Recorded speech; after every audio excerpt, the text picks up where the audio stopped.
I'm just setting a trend here. Yeah, you're a trendsetter, Viper. Ooh. You're an absolute trendsetter. Delicious beer.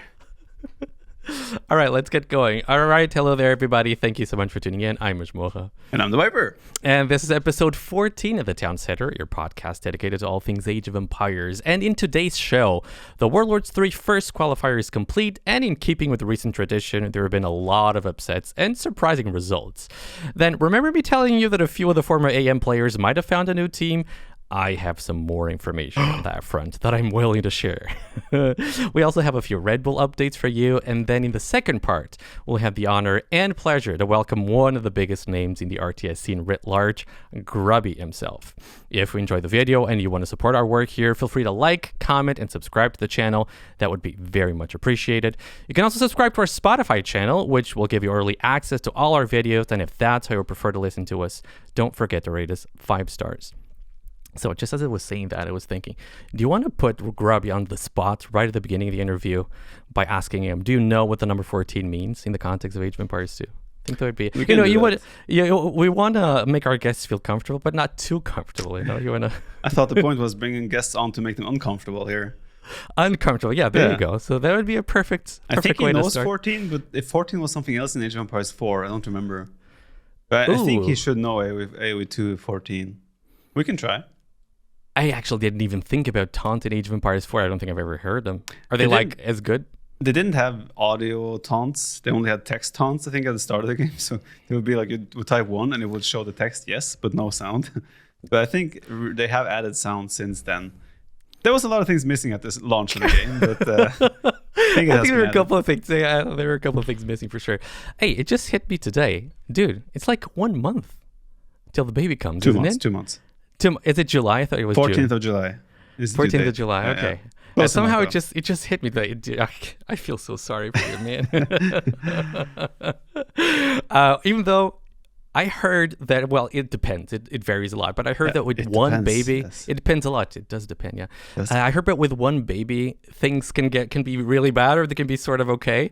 I don't know the experience. I only know 0 and 2. I don't know. I don't know what it means. I'll let you know how it goes. Yes, please do. I'll be happy if it's not well that good. Okay. Folks, let's talk about Warlords 3. So the first qualifiers finished this past weekend, and if you haven't watched any of the games but still plan on doing so, be aware there will be tons of spoilers ahead. Somebody complained about it last episode, and totally fair. We talked about World Rumble 2, and we didn't announce the spoilers ahead. They complained that we talked about the result that happened in Age of Empires on an Age of Empires podcast. Well, usually we like to go the extra mile, to give folks the opportunity to tune off if that's what they want to do. But yeah. Viper. So for me, in my opinion, this first qualifier sort of confirms once again that we are living an amazing moment in Age of Empires 2. That's my first feeling about the whole thing. Such a competitive qualifier. I don't remember when was the last time that Seed 1 and Seed 2, qualifier did not make it to the main event in their first tries, right? And I think a lot of people have this impression. I would totally understand why they would have it, that the scene right now is not very competitive because of how dominant Hera is. But Hera is one guy, and you have all of the rest. You have ton of new names also making it. Sebastian, Dark. I loved watching these qualifiers. Did you get to watch a little bit of it? I did watch a little bit, particularly obviously followed Doubt's journey. Also a big upset there, I have to say. It's always every qualifier these days feels like their own tournaments, right? I mean, they've always been their own tournaments in themselves, but the level you need to reach these days to even qualify for an S-tier tournament is insane, right? And we see so many big names dropping out even before like the decider round, which goes even further to show you how close the level is right now and how many people have a chance to qualify for S-tier tournaments. That should also be a big motivating factor for a lot of people to see people like Sebastian, for example, taking a step up. We had Dark win the Royal Rumble, right? There's a lot of chances, and hopefully the chances will continue to be delivered, because right now we're like you said, in a great spot in the scene. Yeah, from the top of my head, so we have like Sebastian, we have Dark, we have freaking Andy pretty recently having really good performances as well. So a lot of new names. So let's talk a little bit about the matches. We got Liereyy losing 4-1 to Nikov. And the interesting thing about this is that this was Nikov's second ever victory over Liereyy.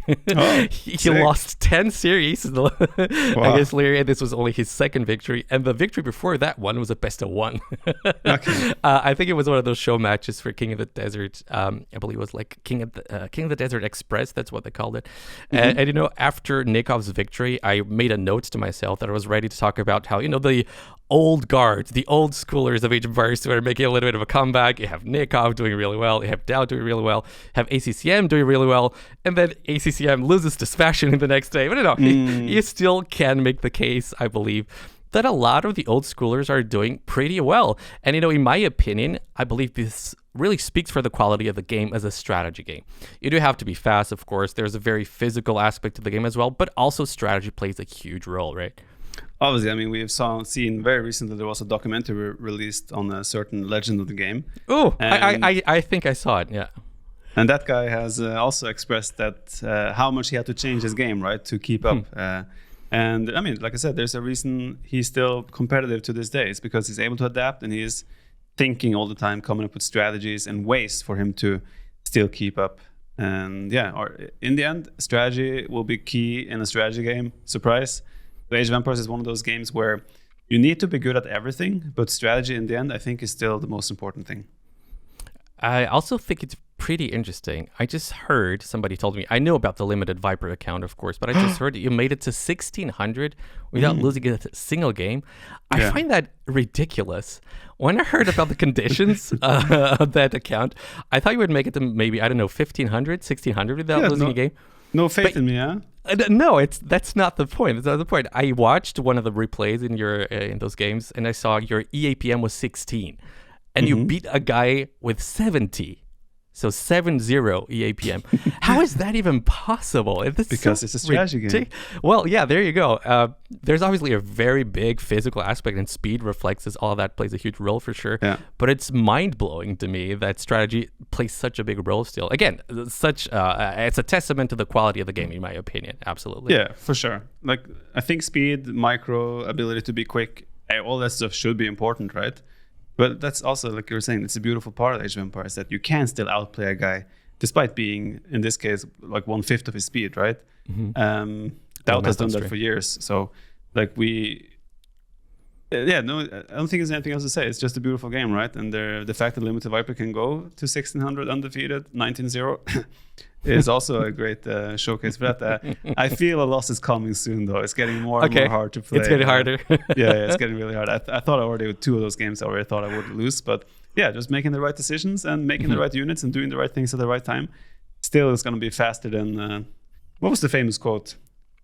Few click is better than much click. No, I don't remember the quote. Few clicks more sucks than many click. I don't know, for KCAP. Like legendary quote indeed. By the way, you spoke about the documentary about Doubtwell. How did you feel about it? I think it was a really cool one. I think the only thing I felt was, I think it was a little bit too drawn out, the focus on each set, right? We're watching too many details from each game in the sets throughout his journey. I understand the focus though, because the story was about how Doubt was good in the past and he kind of sucks for a long time, and then he suddenly was able to win a Red Bull again. So I do understand it. It was overall, I really enjoyed it, and I think it was a really fun and cool documentary. And I think a lot of people... For the record, I had basically very little to do with it. It's all Timon's work, so congratulations, Timon. He's here on the call with us.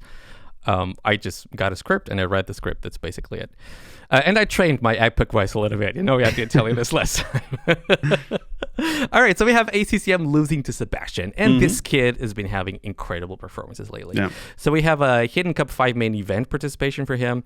He almost qualified for NAC 5 after a sort of an epic series against ACCM. I didn't actually see the whole thing, but can you talk a little bit about that one? He made like a castle, Dow castle, and that's how he lost the series. I think in the decider game, he had a lead, and he had no reason there was no reason for him to go and make that castle. But he still did it, and it became a Doubt Castle, and he lost the set in the end because of that. Doubt Castles aren't always great, believe it or not. Frustrating. But I mean, like, Sebastian ACCM is kind of building up to be a little bit of a rivalry, no? Absolutely. Yeah, absolutely. So it's something to keep track of going forward. Then he also beat Nikov 3-0 in the Thalassocracy. I really need to think about this one. Thalassocracy Cup. That's like a water map tournament only. He beat him 3-0, and he's in the semifinal now against Tato. And, you know, I guess after his game in Warlords 3 against CCM, he gave Mem an interview. Such a great kid. And he's always smiling, always willing to talk and to share a lot. I found myself thinking, I wish we had a lot more of this type of content, like pre-match. I want to know more about these new players that are now making it to the scene. I want to know more. What does Sebastian do when he wakes up? Or what does he do when he's not playing Age of Empires 2? I feel like there's a lot that this type of content is missing. I'm obviously very biased towards this type of content. That's what I like to do. That's what I like to listen to. I mean, he's also backed by Fox, right? And that's also, I would love to hear how his relationship with Fox is, for example, and how that's furthering his Age of Empires.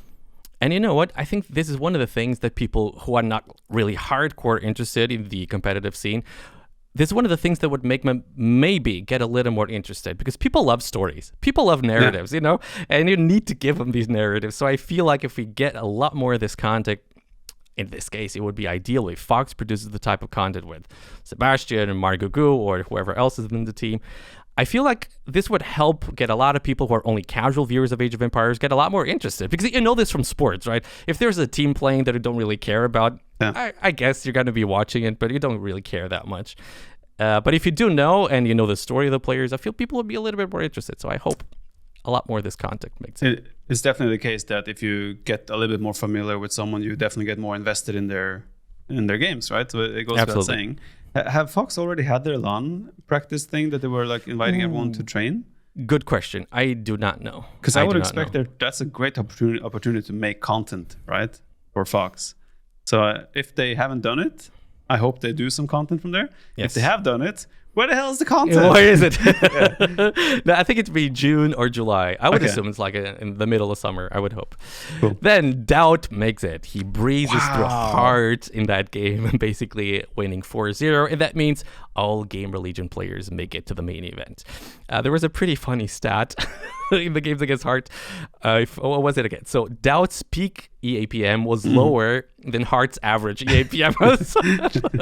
And it's only fair to say that Heart is one of the speediest players in the scene, to be fair, but still, I find that pretty interesting.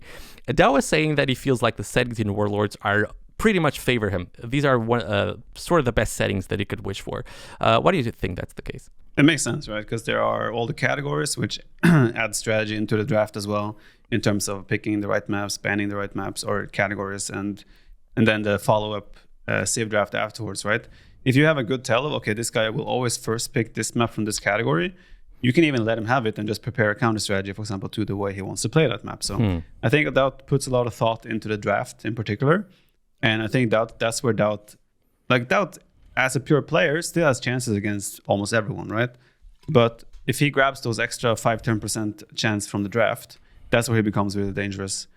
And I mean, 4-0 against Heart is an impressive feature no matter what. I feel like Heart is a little bit inconsistent these days, right? I feel like when I play Heart on ladder or sometimes in events as well, his level can be so high. But then I feel like he can also be a little bit like under-delivering. And I'm not sure how he felt he played in that set himself, but of course, losing 4-0 to Doubt, I would go and hide for a couple of weeks, so we probably won't hear from Heart for a while. Actually, I'm not sure if I should. I'm just bantering. Heart is an amazing player, and like he belongs in S-tier tournaments, and I think Heart also has a great chance to qualify in the second qualifier. And yeah, I mean, no matter what, it was impressive by Doubt. I don't have the seeding in front of me, but I would assume he's one of the guys in the top 6 seed, right? So that would give him a little bit an easier, in huge quotation marks, path to the qualification. So we also have Sito making it after beating Mihai 4-1. Interesting, every decider game in this tournament was basically 4-1 except for Doubt's game. Excellent result for Sito, for Team My Insanity, of course, as well. And excellent result for Fox as well. They qualified one player, Sebastian, and Mihai made it to the decider against Sito. And he made it past Velez, actually, by beating him 3-2, which is a pretty crazy to think about. Their other player, Fox player, Margugu, he left the tournament a little bit prematurely. After, apparently, what happened again? He locked himself in a room without a phone or something. Yeah, the funniest way someone has not showed up for a tournament ever. This beats the time where Fire sent a picture of his lamp that was not turned on. Do you know that story? No, I do not. Okay, so Fire was not able to play a match because he said his electricity was out. Mm-hmm. And to prove that his electricity was out, he took a picture of a lamp that was turned off and sent us as the evidence. That's going to prove it for sure. It was like... But yeah, Margugu, apparently, I'm not sure, I guess he shares a bedroom with someone, and when the other person left the room, the doorknob fell out on the other side without the other person noticing. So Margugu wasn't able to open the door from his side.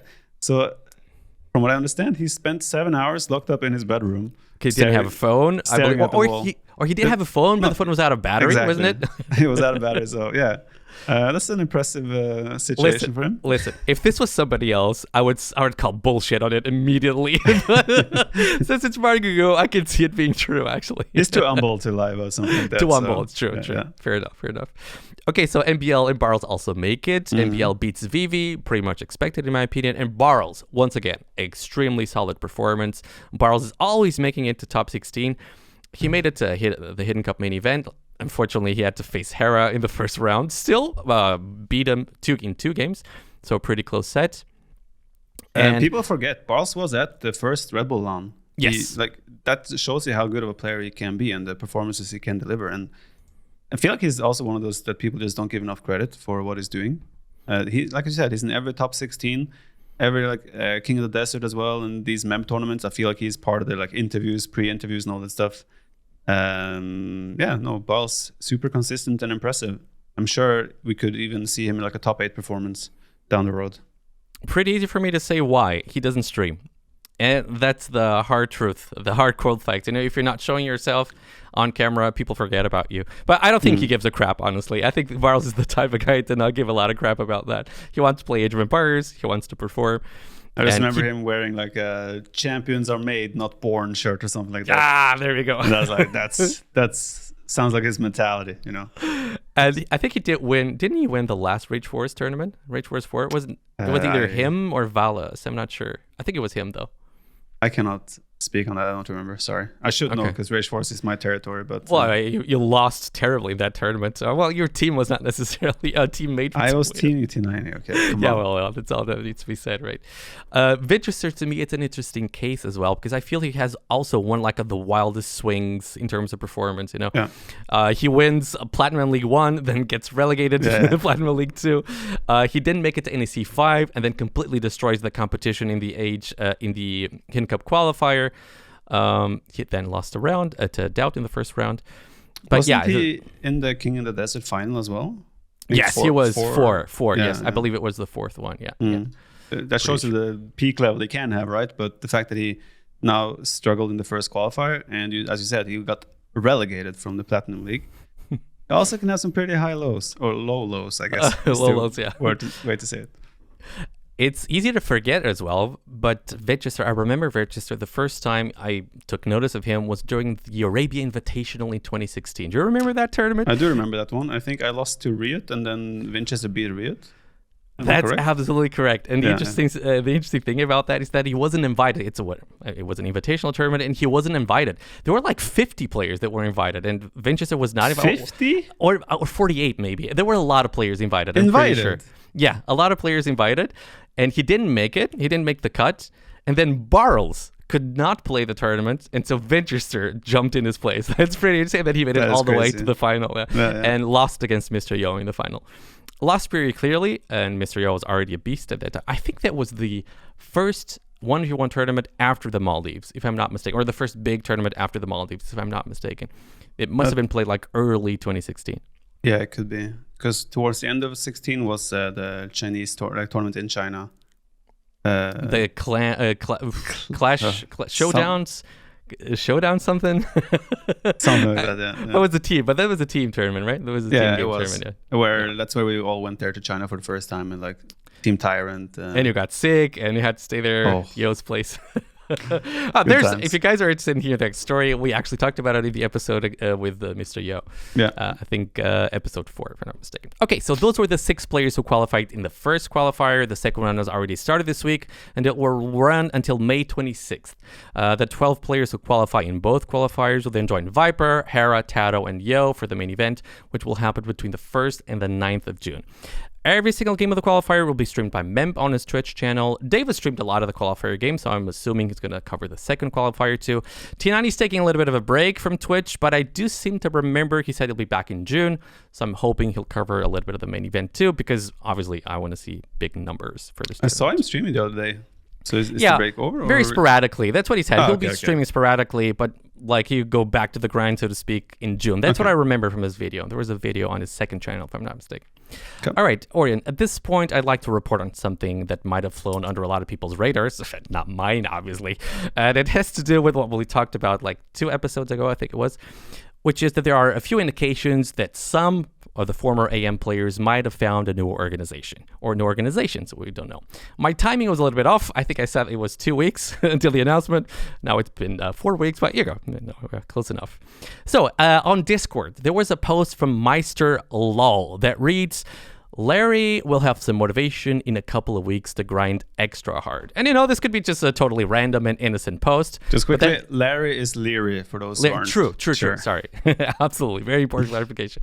I know this could just be a totally innocent post. Who knows? But then you look at who reacted. And hello. We have Nilly AOE reacting. Tato AOE and _doubt_. And, this is actually not a random user. I actually remember him very well. He worked for Gamer Legion. Indeed. I'm actually not entirely sure what his position was. I just remember the first time I was contacted by Gamer Legion to collaborate with a quiz we made in Berlin. He was the guy contacting me. So what exactly was his position in Gamer Legion? He had different roles, but at some point he took over as kind of the Age of Empires team head, so to say. Like if we had anything we needed or wanted or to discuss, he was the guy we contacted, right? And he was also, for example, during the last Red Bull where Tato won, he was also there as our what do you even call that? He was there as our person that if anything we need, we contact him and he will try his best to take care of it, right? Making all the little tasks. Yeah, and like DreamHack as well. He was heavily involved for. I think Lackey is the name. Lackey? I think so. Yeah. He was the water carrier essentially. He was doing all the tasks we needed and tried to just support us. And eventually he parted ways with Gamer Legion, and now like that's what I'm saying. Like this is not, like you said, this is not a random guy. I have had a little chat with him in private as well. I cannot reveal any details there. Right. But yeah, he has been posting some stuff that are very hinty, as you say. And I think there's been a tweet as well. So we have 2 tweets that sort of indicate something. So we have one, oh boy, it's been a while since I posted something here, but I have to let my bubble know that I'm back. This was like 2 months ago, actually. Can't yet announce anything. I can't yet announce what's going to happen, but I learned from a certain community that you got to do at least 3+ announcements before the real announcement. Smiley face. I have I have a strong feeling he might be talking about us. And then right before we started recording this episode, we have another Twitter post that I'm going to be putting on the screen. Coming soon, Monday, 20th May, 2024, announcement of an announcement. I'm going to be linking all of these stuff if you guys want to see. So what I see happening here, pretty sure this is the case, Liereyy is going to be taken by this. By the way, this tweet is from Esports, so it's not from the guy himself, from Esports. Apparently that's a German esports team. So he probably is working for this team, and they're probably going to be signing Liereyy. Now, the question for me remains if more players are going to be signed by this team, or if only going to be Liereyy. Are they going to get a full team of Age of Empires 2? I do not know. I guess we have to wait. You probably know. I don't. And we'll have to wait until the full announcement. Again, 20th of May. That would be Monday, I believe, right? I actually don't know, but okay. Yeah, I mean, like everything is hinting at that Liereyy is about to join a team, right? And like I'm not sure what the plan is there. If it's gonna be like, okay, he's gonna go full-time Age of Empires, which means we might see more streaming from him. Maybe it's just okay, I'm just gonna continue doing my thing while I represent your team. In which case we might not see too many big differences, except maybe he will feel some more motivation, because if you're part of a team and you're representing a team, you also feel a little bit of extra responsibility in terms of showing the best side of yourself, right? Right. So who knows? I mean, I guess we're going to have to wait and see until 20th. I'm sure we'll be mentioning what happened or what the outcome is on the next episode. I'm pretty sure we'll be doing that for sure. Okay, so then we also have a few Red Bull updates for folks.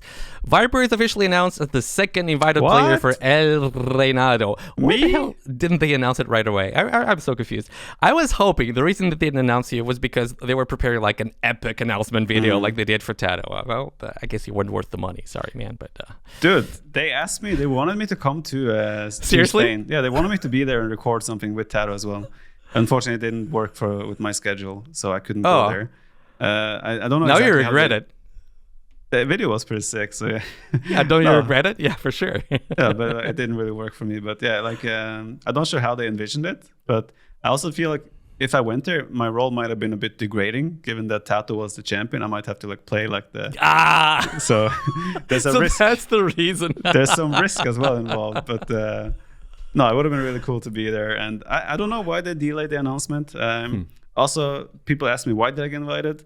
The only thing I've seen is that they quote that I won the Red Bull Wololo Enthroned, which was the LAN event before that, the only other LAN event. I have no official reason as to, hey, Viper, you are invited because of this. So when people ask that, I don't have an answer for you. Okay, I have an answer. You can't talk about of course. You can't talk about these things, but I'm not affiliated with the Red Bulls, so of course I can. They want to have your player base, your fan base at the event. They want to have people who love you watch the tournament, and that's why they're invited. And of course it makes sense. You won the other land, so that's part of the reason for sure. Is that you speculating or you know hard facts? Now, I this is me thinking just a little bit. Okay. Okay, so something I want to mention very clearly. So there was like a huge booming activity at the beginning of the ladder, which is pretty much to be expected. Now I feel like there's been a little bit of a decrease. Part of it's because Warlords 3 is going on, and a lot of the players were playing the qualifiers. Whether that's going to pick up again, I mean, for sure in the last 2 weeks or something. I don't know if in the meantime it's going to pick up again in activity. Probably yes. That would be my guess. But something I wanted to talk to you about, I saw Doubt complaining a little bit about too much Civ picking. And that would be a little bit of a problem, or a bigger problem in Empire Wars, because it's less well-balanced as random map. Is that something that you've experienced yourself? In your case, you don't really care too much about it because you already made it. But for a lot of the other players, they're forced to pick Civs. Because since Empire Wars is not as well-balanced as random map, if you don't pick a Civ, you might have like a huge disadvantage that you can't really overcome. Well, I've had a couple of different scenarios in that case. Like I was queuing up last week or 2 weeks ago. Freaking Andy was in the queue as well. He was favoriting the water map and picking Dravidians, right? So, okay, I just pick another Civ and I kick his ass, right? And then the next game, he picked my Civ that I kicked his ass with.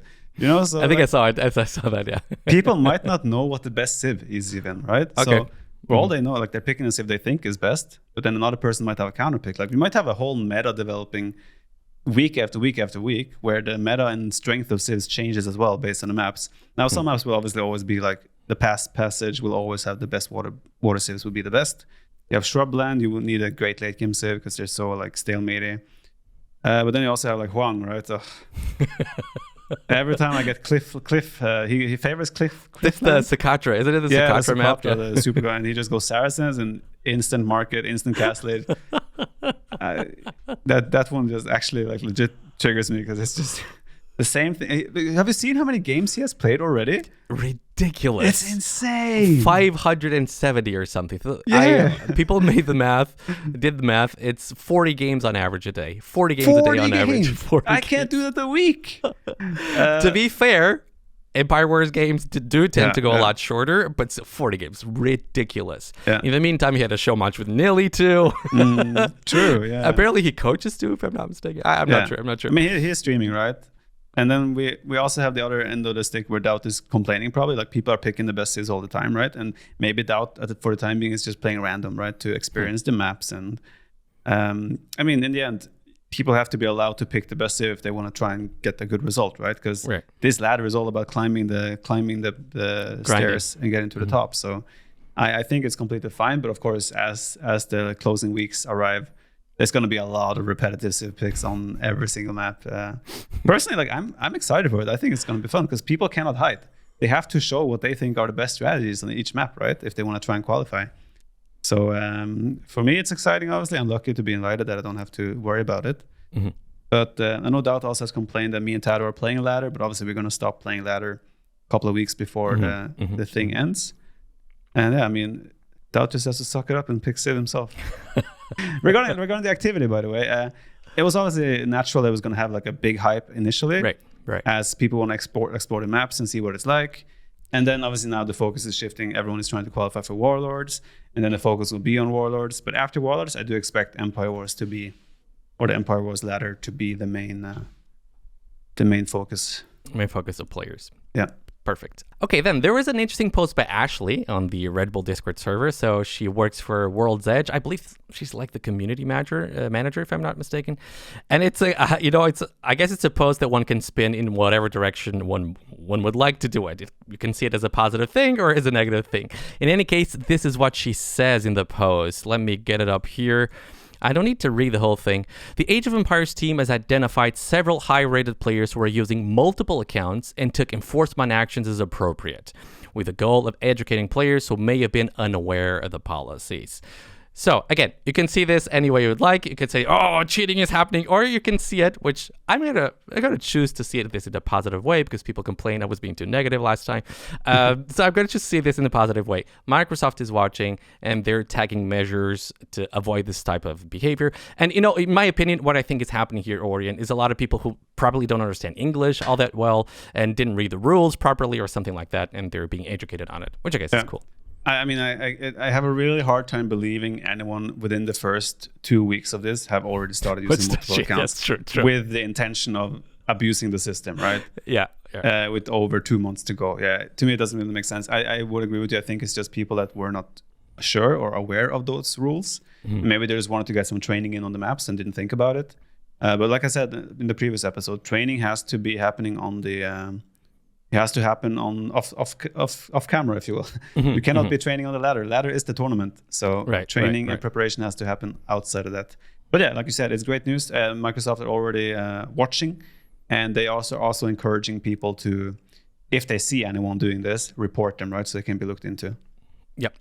All right, folks, that's all we got for the news now. We're going to set up the call with Grubby, and we'll be right back. All right, folks, and we're back, and we're now joined by Grubby. He's one of the most recognizable names in the RTS world, a true legend of the genre, and we couldn't be more excited to have him on the show. Grubby, thank you so much for taking the time to be here, and welcome to the Town Center. Yeah, thanks very much. Good to be here. Good to talk with you guys about Age of Empires 2, my expertise. Ooh. Your expertise. I just found out... Wait. Do you know what the Taunt 14 is? No. Expertise. Yeah. This was Viper's idea. He wanted to put you on the spot right from the beginning, Yeah. Actually, it's nice to be here. I'm hoping to talk a bit about RTS, Age of Empires, and maybe one or two other games when it's relevant, like for comparison, and to talk about some of like the games industry's decisions around games. And I'm hoping to learn a little bit. So I hope you've been doing your research, Viper, to teach about these mechanics. I've been seeing you having hot debates about auto farms and everything. We're going to get into the meat of things, right? I've seen another person getting involved in the hot auto farm debate topic. So I love drama. I can tell. Debate. I need to do a reacts video to Grubby. Like Grubby approached me. He saw my video, right? And he asked me when I'm going to react to one of his videos. The issue I have is I would just sit and watch his video and I would just nod my head. Yeah. That's not a good react, in my opinion. But I'm waiting for the hot take that I disagree with. I'm going to be all over that. I've seen worse. There was once an even bigger streamer than you or me that reacted to one of my clips. Oh. And I was like, I'm curious what they're going to say. Nothing. They're going to be eating and drinking, probably. They watched for 2 minutes, not a word. And then they went to the next clip and they still didn't say anything. Wow. Typical. Life on easy mode. Typical. Grubby, I just found out pretty recently that here in the Gamer Legion organization, there are a lot of fanboys, of Grubby fanboys. So you have Tim on here on the call. He kept asking us, when is Grubby coming? When is Grubby coming? Then you have Timon's boss, who apparently started screaming and shouting when he told him that you were going to come to the show. Sorry, Michael. Sorry, Michael. This was Timon's telling me the story. So in any case, a lot of pressure here on us to put on a good show. All right. So listen up, Grubby. Age of Empires 2 has been experiencing a huge boom in recent years. A lot of it has got to do with the Definitive Edition, which was released in 2019. Now, despite everything, you're a little bit of an outsider here in the world of Age of Empires 2. I believe you have like 30 hours, you just said in a tweet recently, you have 30 hours of Age of Empires 2, but you do have a ton of experience in RTS as a genre. So I would like to know, and we would like to know in the Age of Empires 2 community, what do you make of Age of Empires 2 as a game? What makes it a great game, and what are sort of its shortcomings? How long can I answer for? Dude, just let loose. Let loose. Okay, so I've been giving this a lot of thinking because I've seen the Vipers conversations with T90, and there was a guy that went on your stream and you had a heated debate. Swedish accent guy. Yeah. And I've just been doing a lot of thinking about what are RTS? What is an RTS when you boil it down to the essentials, right? Because RTS games, when you start taking away some elements of what they are, first you need to find out what it is. Then if you start taking away some elements, that's what game designers have been trying to do for the past years, or let's even say 20 years. Yeah. Right? It's over 20 years ago that RTS was the next big thing to get into. Now it's battle royales, roguelikes, etc. Right? RTS is still, I still think it's hella cool, but it is not the number one genre, and I think that's fine. It cannot be.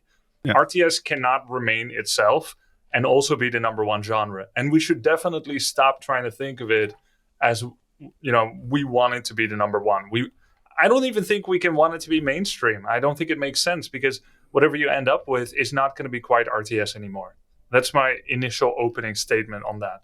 Change it too much, it's not an RTS. It will become a MOBA, it'll become a card game, it'll become line tower wars, tower defense, battle simulator, macro simulator. So what is an RTS? So I think an RTS is a combination of many different factors of enjoyment and skill expression. But at its core, I believe the one thing that is true, and I've been thinking about this for months, so tell me if you think it's different or wrong. I think it is an exercise of stretching your multitasking to failure. That is a good way to put it. And all the micro, the macro, the battles, the economy, the villager economy, the villager management, allocation, map movement, tactics, strategy decisions, upgrade philosophy, etc. All those can be tampered with or changed a bit, but ultimately it comes down to multitasking. Because of the real-time aspect, multitasking is important. Because of the real-time aspect and this philosophy that I think is true, that RTS at its core is multitasking to failure. Because of this, I think the pipe dream that many casual players have, which I hear so much among casual players, which is so far away, from the way that we've expressed ourselves in RTS games to a degree. I mean, we started casually at some point, but not anymore. And I'm trying to get back to my casual roots to kind of understand that. What I hear a lot, and maybe you've heard this as well, the Viper, GL.the Viper, is the casual player is always like, oh, it's too much about APM, it's not too much about strategy. I think that doesn't make sense. I understand the sentiment. I even feel like there's a lot of complexity within that sentiment. Like they cannot catch up to the speed, but really they cannot catch up to the skill. Because the skill of an RTS player has been developing over the last years. We cannot pretend to be new anymore when we start a new RTS in 2024. Yeah. You, me. But even the average 1800 MMR Joe in Warcraft 3 or the 1200 MMR Age of Empires 2 player cannot pretend to be new. They have certain skills that they've built up when they start a new RTS. And therefore, a new player to the genre is going to feel like, oh my God, these guys are all sweat lords. It's way too much about APM, and it's not enough about choosing my strategies. And any game that you play multiplayer, which by the way is a large caveat, RTS doesn't need to be multiplayer. Age of Empires 2 is enjoyed single player by so many. But if it is multiplayer, APM will always matter. There's no way to remove it. You cannot dumb it down enough for that not to matter anymore. Yeah, to add on that, I think like you said, the multitasking is the key, right? And you have a certain limit of actions depending on how good you are at and how fast you are. We have a player called Doubt. You have heard about him. Yeah, also on your stream. yeah, exactly. He's not the fastest player, right? But like a Gandalf quote, right? It's what you decide to do with the APM that is given to you. That's the most important part of Age of Empires as well, in my opinion. And also why players that aren't necessarily as fast can still compete in certain RTS games. Now, there will be certain RTS games that are more friendly to limited APM compared to others. Like I think like Starcraft 2, for example.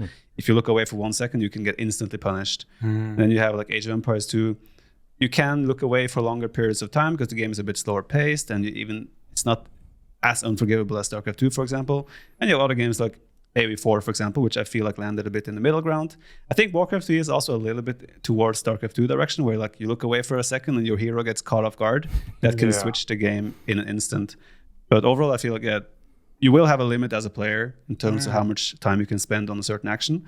You just have to spend it the correct way, and that will always be... That's where you can do improvements despite being a slower player, so to say. That feels very true, what you're saying. And it reminds me of something one of my Twitch moderators said, Red Factor. He said that he believes strongly that multitasking and APM maxing is important to have kind of like a limitless ceiling. Yeah. However, does think it's healthy when the amount of extra actions that you express above a certain humane, like normal human threshold, gives somewhat diminishing returns. Because imagine if every action extra you did over 200 APM gave an even larger return than the ones before it, then it just becomes this weird, super niche sport that is only designated for several uniquely configured DNA humans. But instead, you can say, okay, you can get a really good base level of strategy that has a power expression, a skill expression of 95% value. And then the next 100 APM adds 5% effectiveness to your build, which, according to luck or some quality of decision making, may still not win you the game. That seems like a good middle ground. And I see you saying that more often about Age of Empires 2, that because there's a little bit more leeway in the way that the battles are handled, that it's not so much about that sweatiness. Mm-hmm. So bringing this back a little bit to Age of Empires 2, is that one of the parts that you feel Age of Empires 2 does well? So when looking at what people enjoy in an RTS game, in any RTS game, there are so many different elements that you can enjoy. Besides what is required, like in terms of your skill, why do people play RTS games? Why do people torment themselves with the difficulty of it? What draws people to it? What are they passionate about? And one thing that really brought into focus for me that people have different enjoyments in an RTS is that discussion that you had with MBL, Viper, because you said it doesn't really matter too much how you build your farms. And we'll get into this topic perhaps later. There's nothing fun about it. It's just tedious, busy work. And then you can get back to the fun stuff. And then he was saying, and some other people were saying, that it is fun to design your base with a kind of unique look. Yeah. And I think that's one of the joys that people have. So, okay, what are the joys of Age of Empires 2? The battles. The battles are fun. You can dodge. There's a lot of micro. There's counter types. Then the macro management, the villager allocation, the way you build your base, the type of base you decide to go for, how you spread across the map, your sprawling empire, seeing lots of little dudes crashing into each other, whether or not you're controlling them well.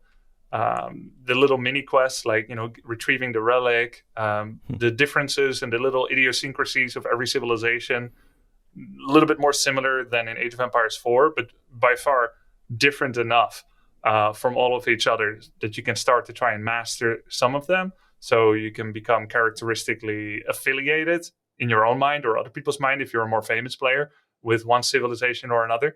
So there's so many different ways to enjoy the game, which will also become important later when we discuss something such as which parts are okay to be automated. Because you'll step on some people's toes that happen to enjoy that part much more than you'll step on someone else's toes that do not enjoy that part as much, or at least don't mind that part as much, which is why sometimes we can't even understand each other. Something gets automated, we're like, well, I don't care about that at all. And someone else is like, this is the last bastion of skill that must be defended. Yeah. Mm-hmm. So with that being all, like, a lot of the good things about RTS and Age of Empires, right? As you play 20, 30 hours, we had some Age of Empires 2 gameplay together. What was for you some of its weaknesses that you detected from your few hours in the game? I think the thing that I like the most is the unit control and the villager allocation, build ordering, like doing your own build ordering, and the economy. I think that's very strong for the game. And the weaker point for me is very easily summarized into the let's say the UI UX. Okay. Yeah, I think that was. I would have still. To folks not familiar with the nomenclature, that would be like the user interface. Yeah. So where you click buttons and stuff like that. Yeah, I have two major problems, let's say, with it. One is a skill issue. Three major problems. One is a skill issue. I don't know all the hotkeys yet. I know it is optimal to use all the F keys or all kinds of different control W, control archery range with A to control my buildings like that. I don't have that skill yet, and that frustrates me. It requires time investment, which is possible, and I think it's going to be worth it if I'll play more. The main two, I think, was the attack move. Let's say the datedness of the attack move and the patrol move being favored over attack move. Mm. And the second part was, and I think this one almost no one can identify with. I know you didn't say you recognized it, Viper. I feel that there is an input delay when toggling between control groups. I don't think it's something they need to fix, because obviously there's millions of people that have played. I've never heard anyone else say it before. And it might just me being crazy or whatever. When I play Starcraft, I can say 1A, 2A, 3A. 1A, 2A, 3A. And I can do it very fast. Not that I'm very fast, but I can just do it at the speed that I do it. And they will all go where they belong.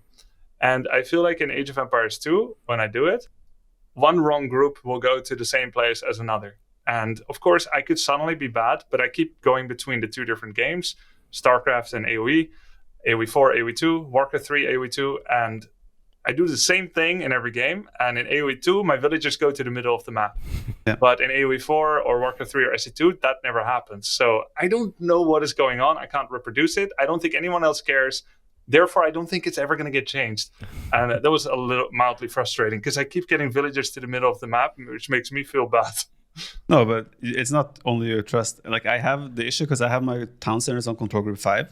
And often when I'm cycling army, you're moving army around and producing villagers. Sometimes my town center gather points are randomly in the middle of the map, or randomly. So you do have it. I do have it, yeah. So I actually agree with you, and I think there is something there. And it was there ever since the introduction of the Definitive Edition, because I remember bringing it up very early on that my TCs would randomly have gather points everywhere randomly in the map. Really? And like, even then I brought up, it could be my problem. I could be misclicking. No, a lot of people are experiencing it. A lot of people. Really? Yeah, it's not something completely. You're not. It's not all skill issue. So to summarize it, you've missed a little bit of the crispiness of the commands compared to other competitive RTS games, right? Yeah. So Grubby, one thing that I find fascinating about Age of Empires 2, and like to hear your take on it, I believe Age of Empires 2 does exceptionally well on Twitch if you consider like the player base size. So we have no official numbers on the player base. We have speculated, Viper and I have speculated a little bit here, and we suspect that we might be close. Whenever there's a big DLC release, we suspect we might be close to 1 million active users per month. We suspect that might be the number, which would still be far below StarCraft 2, which I believe is speculated to be around 2.5, 2.8 million players a month. That's what I believe. So despite all of that, right now, for this year, for example, we are tied up with StarCraft 2 in terms of average viewership on Twitch. And sometimes it really depends on the month. We even surpass them. Right now, Age of Empires 2 might actually be like the third most watched RTS game on, in the world. You have Brood War as the number 1. You would have Age of Empires 1 as the number 2, probably, which is pretty funny. Pretty funny. Like StarCraft 1 and Age of Empires 1 do better than both Age of Empires 2 and StarCraft 2. But just in one country, right? In Vietnam in the case, and South Korea, I guess, in the case of Brood War, right? Are you saying it's the biggest global RTS watched then? Well, like which one I would say? Brood War. I think it's Brood War. Yeah, StarCraft 1 should be. Even outside of Korea? No, but it's so huge in Korea that it's just ridiculous and makes up for all the rest, I believe. I'm just thinking, if you took away the number 1 country of an RTS and you just didn't count it, who would be number 1 globally? But you can't count the number 1 country. That's actually interesting. Well, which removes Vietnam for Age of Empires 1, and it removes Korea. Well, I would say Age of Empires 2, maybe. Hey, we heard the best. Yeah. Confirmed. Just change the numbers until you're number 1. In any case, Grubby, my question here would be, why do we do so well on Twitch? Despite having a lower player base than StarCraft 2, why do we hit similar numbers or even higher from time to time? Good streamers. Ooh, tell us more. I thought you'd like that one. That's it? I like that one. Yeah. It is good, though. You don't have like some games have some, let's say, more destructive streamers or like dramatic, which very I nice feel way like of putting it. Yeah, it can draw more short-term attention, but it doesn't make it feel very good to be in the scene. Yeah. So it is a pretty good vibe in general. And then, is it good to watch Age of Empires 2? I think so. That's what I think.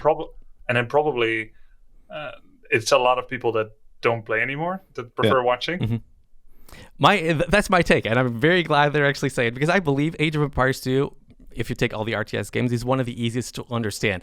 It's obviously still ridiculously hard to understand, but you see an archer, you see it shoots from range. You see a knight, you see this guy must be fast and strong. You see a catapult, it's obvious it kills a lot of units at the same time. You see a trebuchet, it's obvious it kills buildings. I think it's a little bit easier to understand. When I watched StarCraft 2, I never played it, to be fair. I have no clue what's happening. What does this unit that looks like a lady is doing right now? It's very hard for me to say. Same thing about Warcraft 3, I'm sorry to say. But Warcraft 3, Bloodlust, Healing Ward, Stasis Ward, Sentry Ward, Lightning Shield, What? Slow. Yeah, what are you talking about? There you go.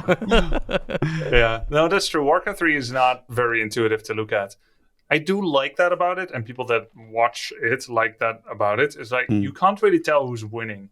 In StarCraft 2 and in Age of Empires 2 and 4 to a degree, you can kind of see who's winning based on the numbers, isn't it?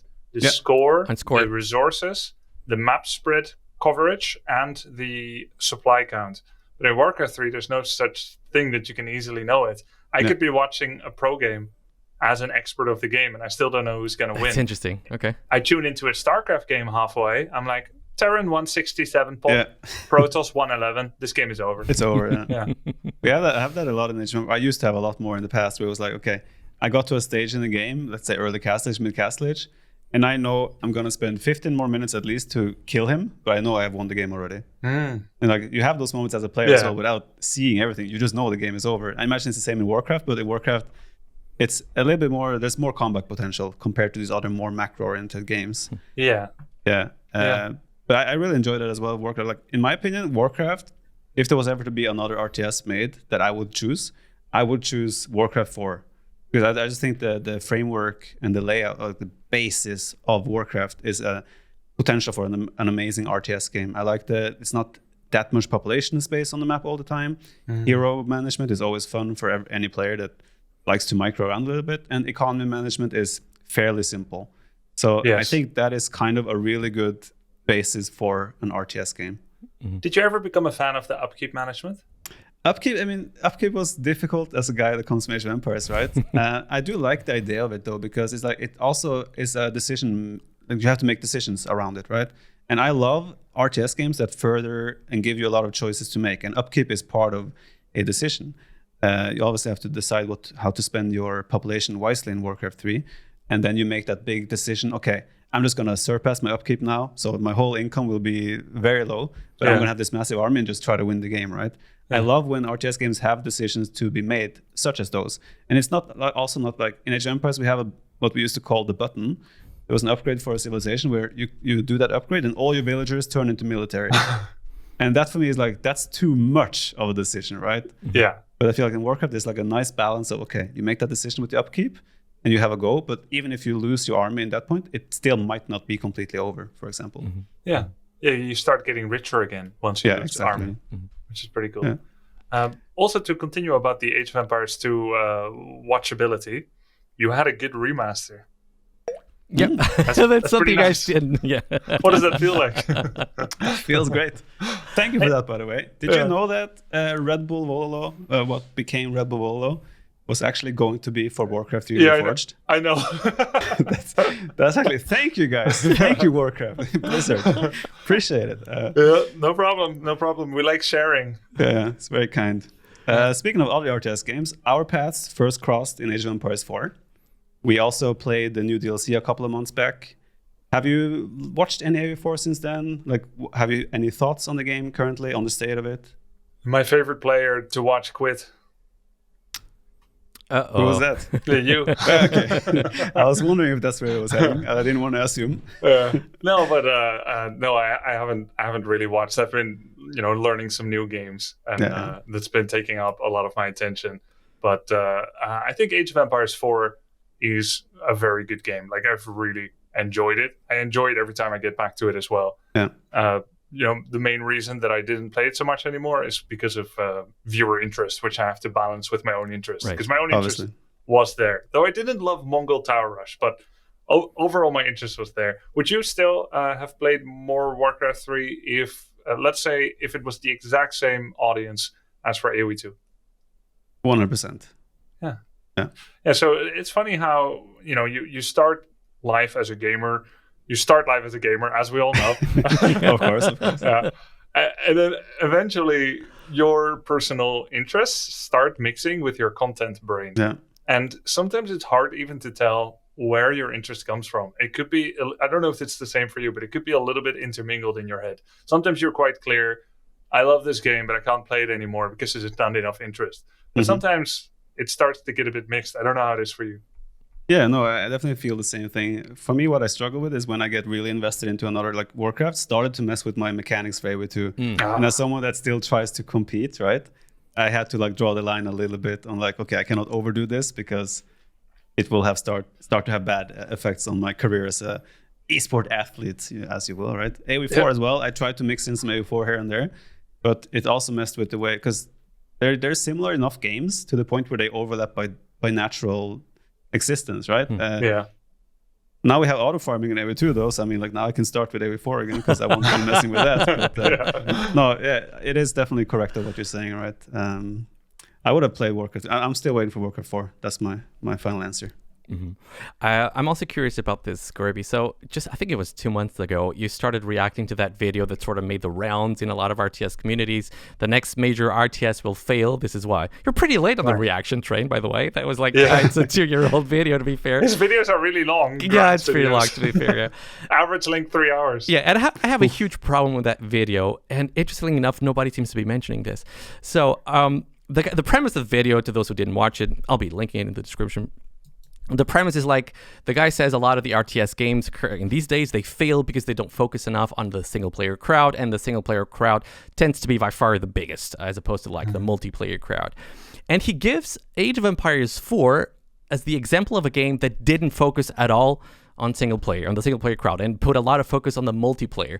And I heard you listening to this part when he said it, and you didn't react. A lot of other streamers didn't react. And I'm like, is it really true that Age of Empires 4 put a focus on the multiplayer when they launched without a ladder? They launched without a queue, with like a technology queue, with a global queue. They launched without hotkey customization. They launched without so many of these things. And on the other hand, you have campaigns, this documentary style campaigns with a lot of footage, real life footage, which must have cost millions of dollars. I want to say. Yeah. So wasn't it only one? No. Every $1 single million, you mean? No, like wasn't there only one campaign in AoE4? No, I think there were more than one. In any case, this is why we didn't react to the single player comment and we let it pass, because we didn't play it. I played a couple of missions on the single player, and then I tried to think like a casual player. I tried to think like a campaign player, and I told people, campaign seems pretty good. I thought they will like it, right? When talking to my viewers, I'm like, yeah, this is really good. I love the cinematics, which are real life, right? Right. And then I heard from some people, it's like, the campaign was kind of mad. I'm like, really? I thought they're gonna like it, but why can't I relate? Because I don't usually enjoy the campaign that much, so I don't know how to judge it. It's like asking me which color curtains I would prefer. Fair. It's like, I guess pink or green might be nice. Fair, no? Right? But my point here would be that it seems pretty clear to me that the single player crowd was a huge part of their early focus in the game. It seems to be. Now, whether you like the campaigns or not, that's a totally different subject. Maybe you don't like the documentary style campaigns, but it seems to me like it's pretty obvious single player and then campaigns were a focus. And if you're willing to acknowledge this, I feel like the premise of the whole video sort of collapses in itself, right? Because Age of Empires 4 did focus a lot on single player, and well, I guess you can say it now, it's doing a lot better than it was before, but what do you feel about that? Well, the single player isn't going to have any lobbyists or commentators, right? Because those people do not make YouTube videos. So we're all discussing this, even Grant himself, everyone who's discussing it, we're not really in that much contact with people that play the single player and then quit. So we're not going to hear much about that. All we see is the shortcomings in the multiplayer aspect of the game. The premise of that video, was it only about Age of Empires 4? Or no, we're a lot of games. There were more, right? I think the point of the video is that because a lot of developers are focusing on multiplayer, the games will fail because the vast majority of people play single player. Do you consider that Age of Empires 4 failed or succeeded? Asking me personally? Yes. I think it's doing worse than I would have expected it to do. When you look at the initial hype, there were so many people trying it out. But on the other hand, I think as they keep adding more single player content, and that's what they're trying to do now with all the new civilizations and all of that, I think they might be regaining a lot of users. But I just think that the statement that Age of Empires 4 had the main focus on multiplayer, I find it a bit... I don't even know how to describe it. Just not true, in my opinion. The issue, in my opinion, is that AV4 launched with so many flaws that I think... You can have flaws everywhere, I guess. Yeah, like there were flaws everywhere, so it might still appear that it was just focused on multiplayer. Because let's be real, there wasn't a lot of single-player content. I mean, I did the quick Google search now. It says it has 6 single-player campaigns and a total of like 28 hours of length if you play, like, let's say, an average. That's still not a lot of single-player content if you compare it to AV2, for example. Well, yeah, now, of course, it's 20 years against 2, yeah. Yeah, AV2 has had years and years of new campaigns, but Age of Empires has always been a campaign-focused game, right? Like, I think we have over 90% of the player base in AV2 still play primarily single-player, right? I don't know, 90%, maybe 70, maybe something 7, like that. Okay, yeah. But still, like it, I think. I mean, I always said this. AV4 was launched too early. They needed another year at least to add functionality, content, quality of life, all these things. Whether it was focused on multiplayer or not, I don't think that made a difference in the success of AV4. Mm-hmm. I think they were single player focused probably as well. Maybe, yeah. Because Company of Heroes is not a competitive game that people played a lot online, I think. Right? Mm. I see Relic as a game studio that made a lot of good games for single player and for casual. Mm. And the fact that they had so many functionalities that I consider basic functionalities in a multiplayer RTS missing upon launch could, of course, be publisher pressure. Yeah. But the campaign was more ready than the multiplayer. It's true, actually. That's true, yeah. Mm-hmm. Speaking of other RTS games, we have some new attempts at a rebirth of RTS, kind of. We have both played and streamed Stormgate, for example. Mm-hmm. I know I think you have also tried Zerospace, for example. So we have a couple of these new games. How are you feeling about those coming? Like, for me, I think, on the previous topic as well, I think the biggest appeal in RTS games going forward is probably going to be more like co-op style content, right? You can play missions together with a friend against AI, for example. You can make a lot of cool missions in that regard. Stormgate is doing a little bit of that with these 3-player co-op missions they have. I haven't tried Zerospace myself personally, but how are you feeling about the upcoming RTS games there? Yeah, first of all, I agree on your point. I think cooperative is the future. Right. Mm-hmm. In order to attract and make fun content for the most average players, the most casual, let's say people that just want to have a good time and that aren't there to win the next trophy. Right. I just played a bit of Homeworld 3. They have a roguelike mission mode where you can queue up with 2 other allies, and you can play you can play versus the environment, so 3 versus AI. Mm-hmm. And then there's meta progression, and there are increasing challenges. And actually, that is just like Starcraft 2 Co-op Commander, where there's also meta progression, and then you get new randomizers. I think that is the perfect game mode. Most people don't want to be across the table from some sweaty RTS lord. Yeah, right? It doesn't feel good.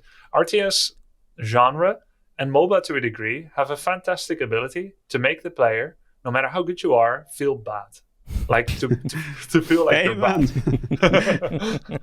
And some people I'm not going to say that we're masochistic or anything. I'm definitely not masochistic, but I do like it when a game makes it difficult for me. Yeah. I immediately lose interest when I see that the game has been set up in a way that I'm designed to succeed. Yeah. Which is pretty much why I don't like the campaign, because I know they're designed for me to succeed. Now, difficulty levels help to a degree, brutal, insane, etc.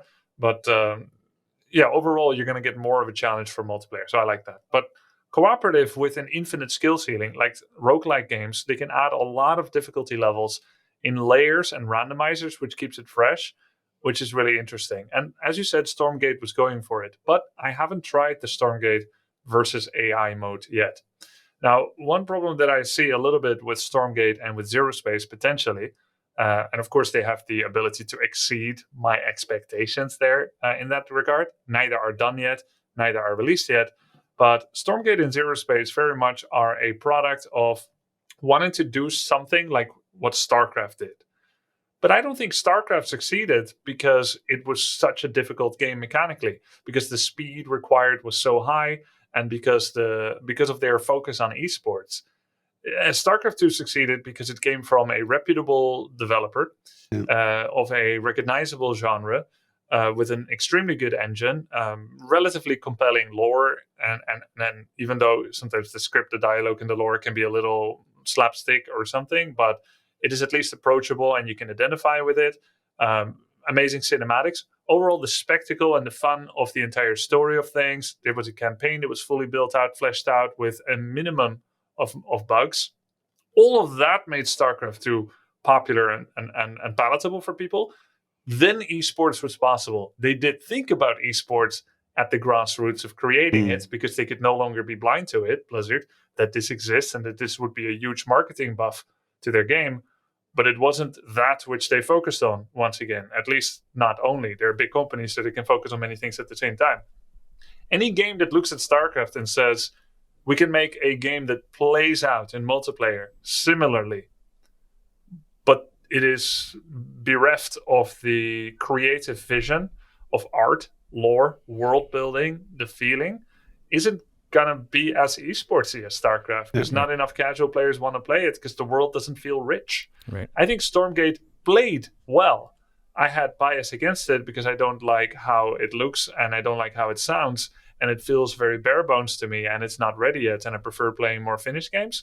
So in that sense, like, it was difficult for me to start, but I'm a content creator, so I'll try it out. But the gameplay felt pretty good and fun, but I don't feel like I'm in a rich world as I feel in Age of Empires 2, Age of Empires 4, which is the main reason I think Age of Empires 4 was so much fun, because the world felt good due to the music, and the graphics were pretty good, not the best, but the soundscape was so amazing. Yeah, the sound is amazing. I agree. Now you're in this amazing world. Age of Empires 2, watching it on Twitch or playing it, also amazing. All the little industrious sounds, the chop chop this, chop chop that, the villagers, villagers finishing. It's fantastic, right? Yeah. But if a new game tries to be as esportsy as Zerospace Stormgate, doesn't have that, it's going to feel more like a poverty of the experience. Yeah. I think another thing, just quickly as well, to add on the co-op situation, is like, I personally feel like I cannot really play Age of Empires with my girlfriend, right? Because I'm just so much better than her, right? Oh, but if no, that's what it is. But like, when you have co-op scenarios where the difficulty is shared, kind of like, you can always balance and fine tune difficulty. Suddenly, it allows skill gaps to come together as well and play together, and you can compensate. And I think that also allows more people to play together. In like, RTS for me is also, I play RTS because it is difficult, it's fun, it's challenging, right? Yeah. But I don't want to play, like, it's like playing a board game with like a little kid, for example, right? So you sometimes let him win, but you go easy, right? I think co-op scenarios with challenges can definitely like also allow more people to come together, and that's a nice thing. Co-op is like driving a tandem bicycle instead of snowboarding, where you want to go down the black piste or you want to go fast, but you got to stay and go slow because your 4-year-old son is like, he's doing like the little wedge of you have to stay with them. So you never get to experience what speed is. Yeah. But in co-op, you can just take on so much of the brunt of defense and offense, and you'll just choose a difficulty mode that is kind of shared compatibility between the two of you. That's true. That's a lot of fun that way. I mean, as well. Let's move on. I obviously am an Age of Empires player. I played Age of Empires my whole life. I didn't really get introduced to Starcraft or Warcraft until my later years, where I was already a veteran in Age of Empires, so to say. You are obviously, at your core, you are a Warcraft player. How come you became a Warcraft player and not, for example, Starcraft or Age of Empires? Because those were all popular RTSs at the same time. So how come you ended up with Warcraft? I don't know. I think as the youngest of 3 other brothers, 4 total, me being the youngest, I often just played whatever my older brothers played. And I know you play Age of Empires, and your dad played it, right? Yeah. How about you, Nelson? I don't know. My brother and I, we started with Age of Empires 1. I think we did play Warcraft 1 as well. It was such a long time ago, man. I don't even remember. I'm also surprised how people know exactly how they started playing their games. I don't remember. I was such a little kid. It's so hard for me to remember. But I just know we started with Age of Empires 1, and then when the second came out, it was just normal. We're going to buy the second. That's it. So I remember my brother and I were really excited about Warcraft 2, and then when we played it, we loved it. And then we were really excited about StarCraft 1, and then again played it. Warcraft 3, excited, tried it. Not as fun immediately, but by this point, we already love anything Blizzard makes, so we try it again and again, and we really loved it the second time around. And I heard from my wife, she was the same way. I didn't know her yet, but she tried Warcraft. I don't know, Starcraft 1 is better. And many Starcraft 1 players stuck in that mindset because they didn't give it another try. Or maybe they just don't like it that way, right? But Warcraft 3 is a bit of an acquired taste in a way because of that strange blending of genres. It wasn't a pure RTS. For a long time, I've defended its right to be a normal RTS. But now I'm actually, with a bit more age and wisdom, I'm thinking it's not a pure RTS because worker allocation is relatively limited. Part of the economy management is the upkeep, etc. Anyway, this is not what Warcraft 3 is, but I started playing it. My older brother tried it. I watched him play, looked fun, started playing, had so much fun with it as well. And then it just caught me in its magical whirlpool. And you obviously went competitive in that game as well. You become, well, a lot of people still say you are the greatest Warcraft player to ever exist, right? And that's got to be a pretty good feeling. But I always appreciate that. I don't believe it, but no, but you know, it's just like a lot of people will have they were watching Warcraft 3 probably during your prime, right? When you were dominating and doing amazing, right? And that sticks. No matter what happened, maybe 2-3 years later, they will still remember that, and they'll have that fondness of your period, right? Is there anything in the Warcraft 3 career of yours that stood out in terms of tournaments? Because you have so many LAN tournament wins, online tournament wins all over the board, right? Is there anything that stood out in particular to you during your career in Warcraft 3? Many great moments. Some of the best ones is like when my family came to watch during WCG Cologne 2008. Had been competing for 5 years, but always in Asia and America. And this time it was in Cologne, which was like 2 hours away drive from where me and most of my family was living. So several members came out, and I felt very supported. When I think of some of the tournaments where I did well and where I didn't do well, usually as a very emotional and sensitive player, if I felt the universe wanted me to win, I win. Yeah. And if I felt like there wasn't a lot of support or even some antagonism or something, I was too weak to win in the face of a hostile feeling environment. Right. So if I felt supported, it could be like one pro gamer that isn't even affiliated to me like by a team, but he was just like, hope you win. Yeah, I guess I just didn't have a lot of natural confidence. And if I felt like someone was rooting for me, then I did better. So those moments where the fans or family or friends or teammates or partner supported me. It all comes together. Yeah, it comes together. Then you play a little better. Because Yeah. you know about like you can play at your practice level above or below, and you remember those moments below because you made a mistake, and then after pro gaming for many years, you remember hundreds of mistakes and how you lost tournaments because of it. So you try not to make them again. And some of the best moments where you play above your practice, where it's almost magical, and there's usually some kind of steps leading to it, which becomes beautiful. And the Cologne audience was so great too in 2008. What I love about it is to be fair, there was probably 60% cheering for me and 40% for Moon. But the fact that everyone was like cheering for one part, but there was no feeling of animosity. There was so much love for both competitors, so much supportiveness. Yeah, it was just an amazing event. Everyone that's been there thought it was awesome too. Awesome. Eventually, you did transition to StarCraft 2, right? So I wonder, why did you decide to transition? Did you enjoy it? My sponsor at SteelSeries, his name was Kim Ram. He had been sponsoring me through Four Kings for a while, and then through Meet Your Makers, and then through Evil Geniuses. So one of the biggest sponsored presences. And I let him know that like I wanted to go independent because I was kind of tired of the shit that teams sometimes pull with some decisions they make or financial issues or try to make use of you in some ways. So I told him like I want to go independent. Will he support me if I do? And he was considering it. He thought it could be nice. Eventually he did. But he was egging me on. He's like, you should really start StarCraft because StarCraft 2 was out for a while already. He's like, Warcraft 3 is done. Oh, you do anything you want. I support you, but you should switch over to SC2.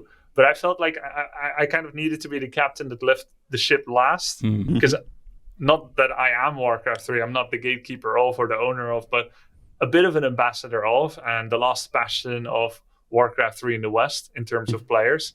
All the other pro players were Korean and Chinese. So I still had a couple of tournaments lined up for Warcraft 3, even though the beta was starting to come out and then the game released in July. And I still had a World Cyber Games in November. Right. So I had to make a decision. Do I switch now to StarCraft 2? Because after WCG, there's nothing. I always knew when the next Warcraft 3 tournament is going to be. Now I knew nothing. Everyone's switching over to SC2. So what do? Do I forfeit my last ever World Cyber Games in order to be an early adopter in SC2? Or do I just finish this and start late? And it is one of my biggest regrets that I started SC2 late, because I think I fell behind in practice and learning what the game is, alongside with all of my Warcraft 3 practice partners that switched over. Right. But at the same time, I also felt I did right to finish Warcraft 3 in the best state that I could until there was truly nothing left, which means I switched to SC2 because I had to. I had to switch career. Right. It's either SC2 or work at some sponsor company or work for a game company or go back to the real world. Real world? Yeah. A real job. What's that like? So you felt responsibility essentially for Warcraft 3, that you needed to finish the job there before you moved on. Yeah, and I had never forfeited. No, that's not true. I had forfeited one, but it wasn't my fault. But I had never willingly forfeited like a spot after gaining a qualification. Later on, you moved to Heroes of the Storm. Did you actually play competitive there, or no? No, okay. Not at all. In fact, being honest, I've never been like particularly good at MOBAs. Okay. I haven't, at least not proven that I can ever work at a high level in a team format in a MOBA. Some people believe that I could. I don't know. I neither can confirm nor deny it. But I was top 25 on the ladder for Heroes of the Storm for what it's worth. And my ladder best is hero, important. that's very nice. My best hero was a multi-control hero. Right. That could be in 3 places at the same time. AKA, I was RTS. You were playing RTS, yeah. Okay. But you did do some casting in Heroes of the Storm, and right now you are probably, you're definitely classified as a content creator, right? Yeah. When did that switch happen, when you went from esports competitor and you kind of like, okay, you shut the door on esports competition, now you're officially content creator, maybe do some casting on the side. When did that happen? Well, I started streaming. My first stream was in 2009. My first ever stream, 2009. Wow. And then 2011. By 2011, I was mixing in some streaming while being an SC2 pro gamer, and kind of hated it because there were backseaters that told me how to play Starcraft 2. I hated it. I'll like lose with a couple of stalkers, and someone said you should have a fleet of carriers against that kind of army. I'm like, with what money? But eventually I did grow to love it more. I became more tempered, which is not necessarily good as a pro gamer, but very good as a content creator. Right. Yeah. And I remember at the end of 2013, I think this was the end of my second or third year in StarCraft 2 and competing. And I had done pretty well. I had gotten some prize money and some high placements. I was among the top in Europe. I was good, but I wasn't like proven world class or anything like that. But I had some good results over famous and accomplished players. By the end of 2013, we had a string of defeats. Cassandra, my wife, had been joining me, accompanying me on many an event, and it was kind of heartbreaking. We just kind of we had built so much towards every event where everything in our lives makes way for the competition. My standard response to if she ever needs anything is, of course, baby. No, it was not right now, which is not awesome, though she was always supportive throughout it, and she always understood. But I would be lying if I said there were no frustrations that I could be practicing for a month where almost everything makes way. And then we go to an event and I lose in the third round or something. Yeah. And then we have nothing to show for it. It was difficult emotionally for both of us. And I remember we were both crying in the car once at the end of 2013. Oh, wow. And I asked for one more year because she was like, don't you think it's time? And I said, no, I don't think I should ever think of stopping, blah, blah, blah. And she thought, wouldn't you enjoy content creation? And I was like, no, I enjoy pro gaming a lot more. And so I played for another year. It went okay. But frustration started going up. I don't think my heart was into it as much. I don't think my confidence was into it as much. Right. And then eventually what broke the camel's back is I heard her playing Heroes of the Storm from another room. Right. And she was like, ha ha, ha. And I was like dying to Swarm hosts. Yeah, and I thought, I want some of that. Was that back before Swarm started, like when they went underground? Yeah, when they still won't go underground, and Protoss God. had no detection. Yeah. The observers would get like Viper yoinked, and they would get Spore Crawler zoned, and Corruptor Overseer killed. So you had no detection. This is before Oracle Revelation showed cloaked units. Yeah. So you literally couldn't touch them. And then it was just dying a slow death. Will you judge me if I say that I switched to Zerg after like starting with Protoss, and I only played Zerg and only made Swarm Host to trigger my opponents? I think I knew that about you already. I enjoyed we it would so not be much. talking now if that was a deal breaker. Yeah, fair.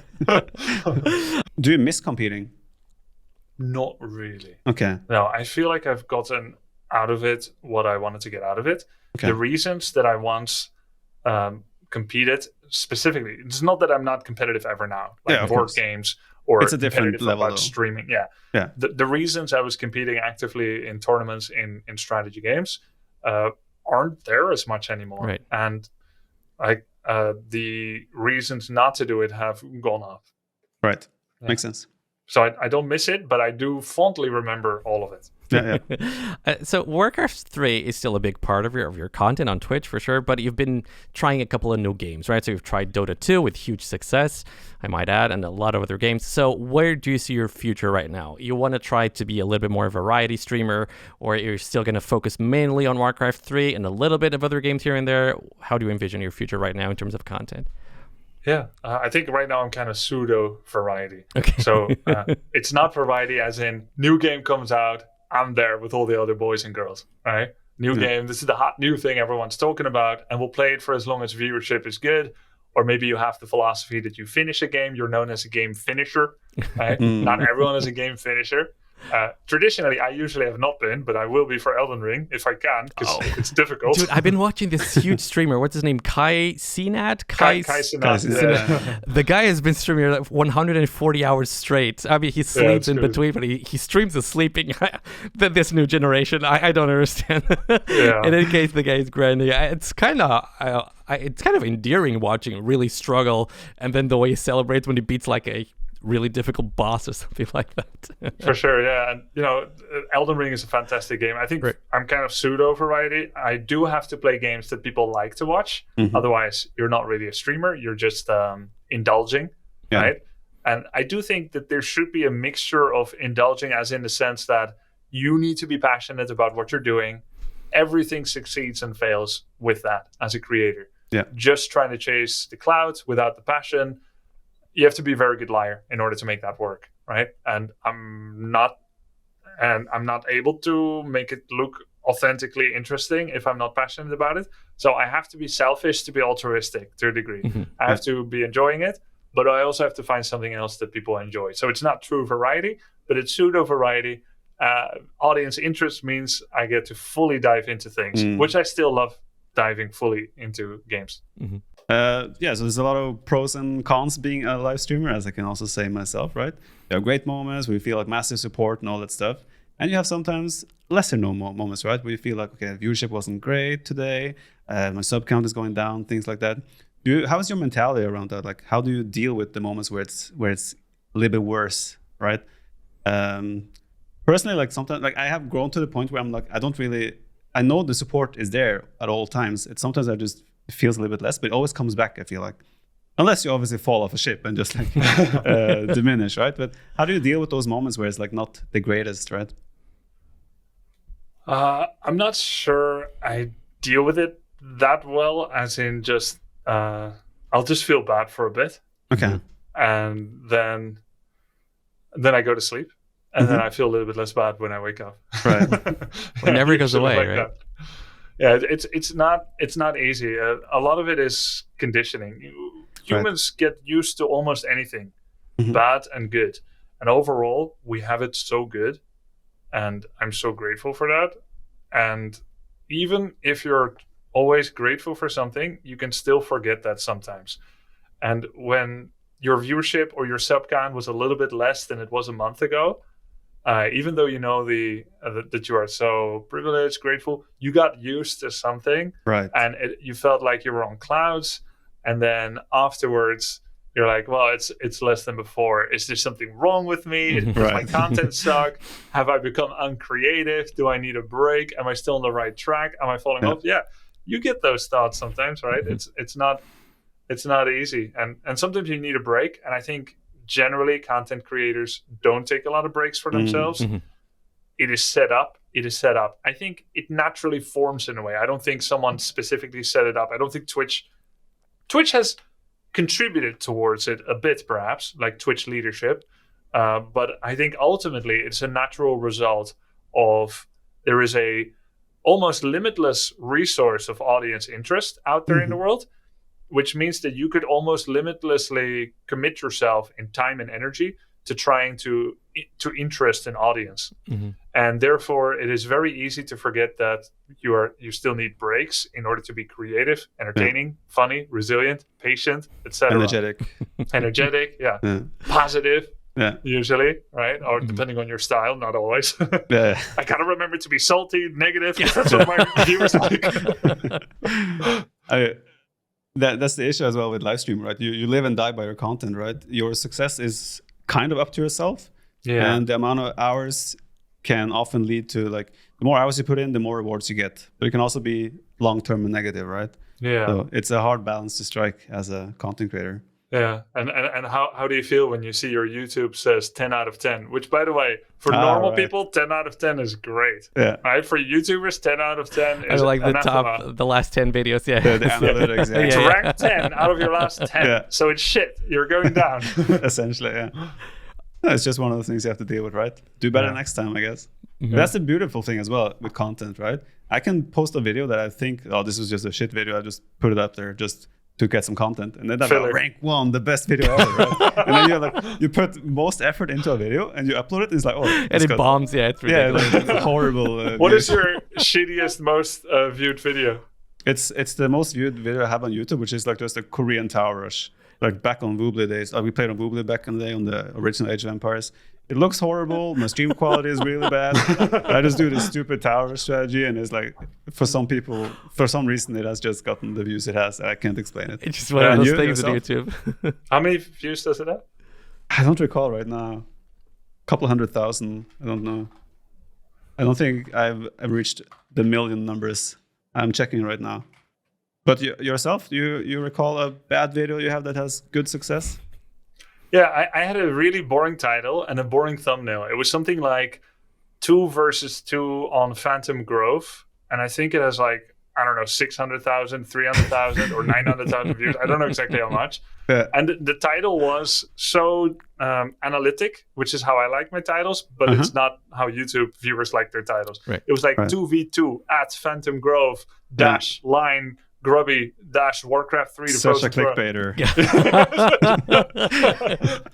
And when I watch it back, I think, like, man, I was so friendly. I was so friendly and patient with my ally. So maybe there was something about that energy that people liked. Mine has 530,000 views right now. It's titled Towerish Masterpiece, so it's a little bit clickbaity in that regard. That's good. That is good. Was that your title or tiramisu? No, it was that was back when I did things myself. Oh, now everything is tiramisu.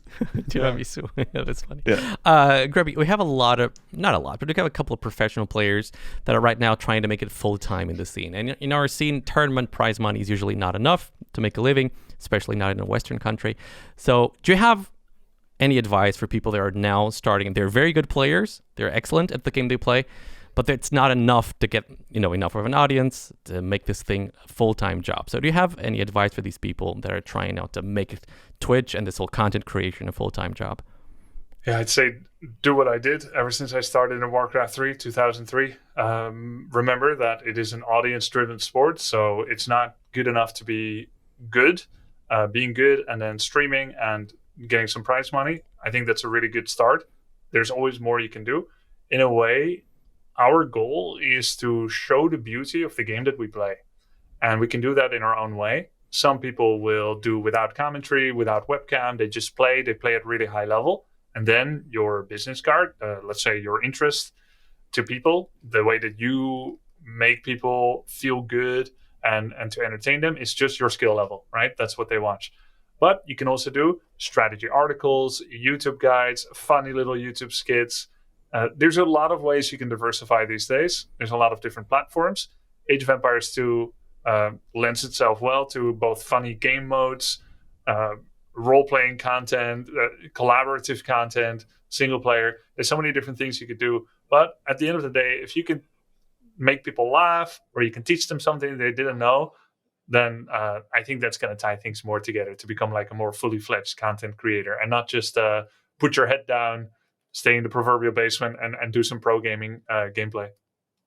Yeah, the live streaming world is ever changing, right? With platforms and so forth. We've had our fair share of discussions, like with my move to Facebook, the surge of Kick, and so forth.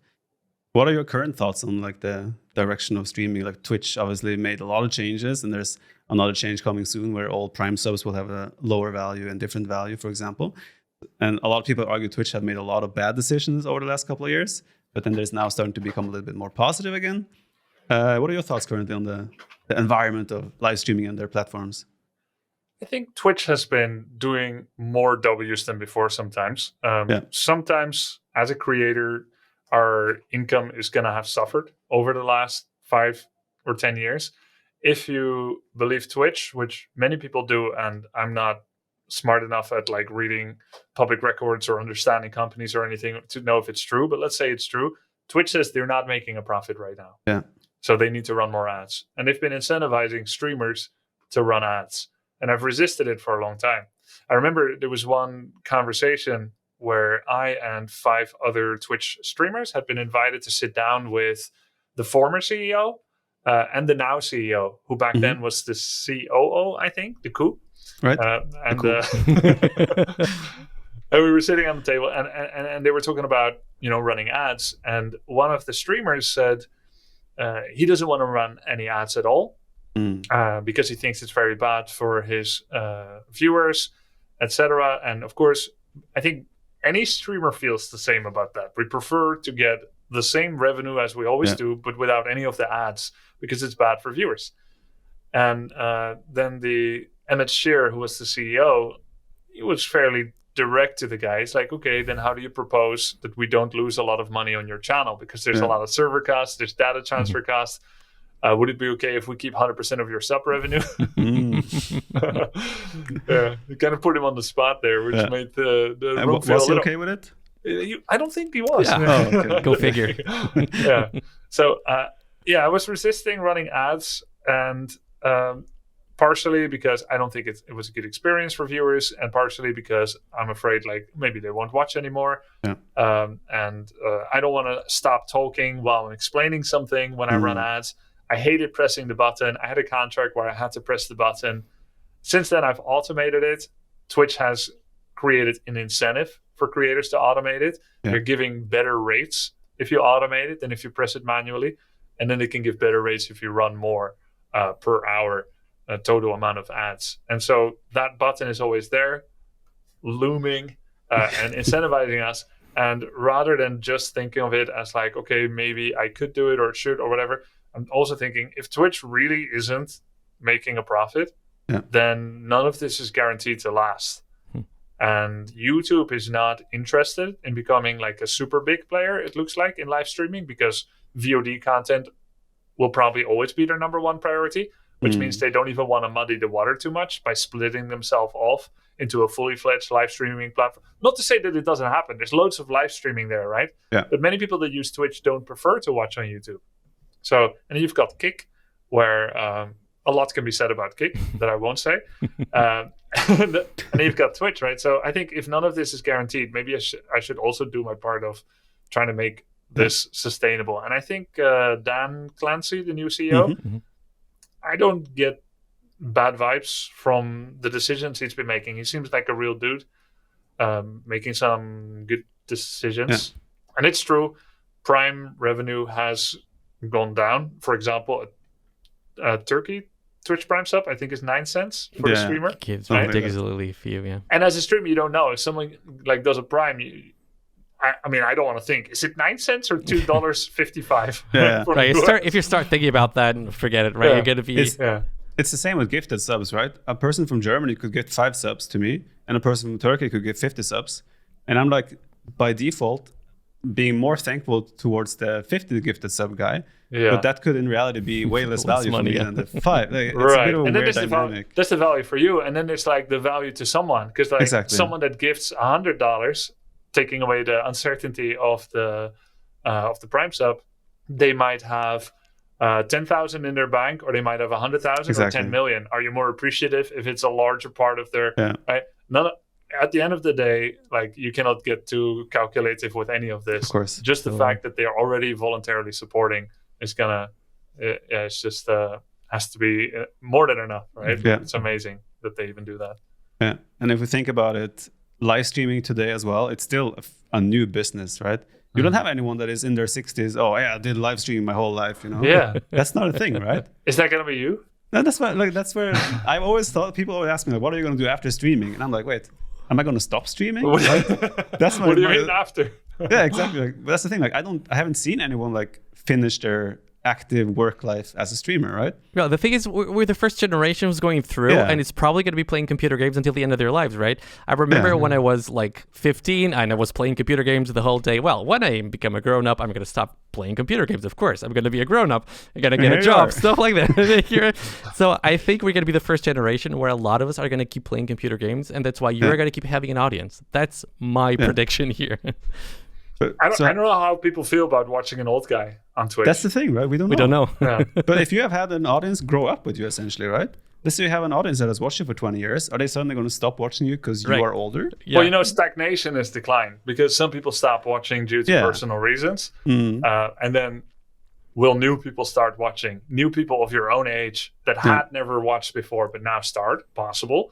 New people of half your age that start watching. Is that going to happen? But then you have the chance to be like, oh, I'm like a 50-year-old gamer and I'm keeping up with these 20-year-olds in RTS, for example. Right? You have all these other things you can do, right? But that's what's the uncertainty around streaming as well, right? Yes. So how do you envision your future? How long do you think you're going to keep streaming? And do you have a plan for the afterlife? It's hard to say. I think I will play games the rest of my life. Whether or not that's with streaming or YouTube, I don't know. And I have at least begun to think of a potential life with no streaming and just YouTubing. Okay. Not that I'm actively planning for it, but I'm taking YouTube more seriously than before. And I'm not taking Twitch less seriously. So I just feel more busy. Sometimes I feel very like content drowned, and it can be tough. But so it's less time consuming, in your opinion, if you just focus on YouTube more and less on Twitch? Is it less time consuming for you? I think I'm not sure if it's less time consuming, and you can make anything as crazy as you want, right? You can also do multiple YouTube channels. But I think YouTubing accords certain freedoms that Twitch does not, right? I'm basically, I have done most of my youngest years doing streaming and pro gaming. And I'm heading into my 40s soon. And I would still like to sometimes have a chance to spend some of the money that you try to save up as well. Right. And do I want to be 67 or 75 when I start thinking about, taking a trip and not streaming 7 days a week? Right. So that is... Whereas if you're a YouTuber, you can prep content. I could live in any country, no longer beholden to the ping of Battle.net towards the Warcraft server, towards the Europe server. I could move to Singapore or Hawaii, whatever, like, I don't know. But the point is, I do think being a YouTuber accords certain freedoms. Yeah. But if now I became financially independent and I never have to work again, I would still stream tomorrow because I like it. Yeah. So it is vague for me. How is it for you, you think? I'm in the same boat. I mean, like, for me, it's also like I'm not fully in the content zone only, right? Because I'm still competing or trying to compete at the moment. But obviously, my thoughts are I've felt like through the years I have shifted more to be a little bit more content rather than competitor, right? Not only because there's more financial gain from that, so it's just a logical decision, I feel like, for myself and my future and my family. But also content it's something else, and you get so much energy and so much fun and different things from content creation compared to hardcore sweaty gaming, right? But then there also is the YouTube part, right? For me, YouTube has always been the sidekick of my live streaming, right? But there is a lot of truth to what you're saying. That I mean, like we create content for our YouTube channel while we're live streaming. So essentially, it has kind of become for me a sidekick. Yeah. Well, in the future, I could also see myself do more YouTube-specific content where I'm like, okay, I can record all of this during this week, and then I can upload that over the next month, and I just take time off, for example, right? If that ever becomes a thing where I like do slow down my streaming and put more effort on YouTube, I can see that also being very satisfying for my life. And I mean, you spoke about, you and Cassandra have had some frustrations as well with the time investment it takes. Yeah. There is obviously a natural part of that when you're a live streamer, gamer, all that stuff. It takes a lot of time. It never stops. And freedom regarding YouTube gives more freedom. I agree with that.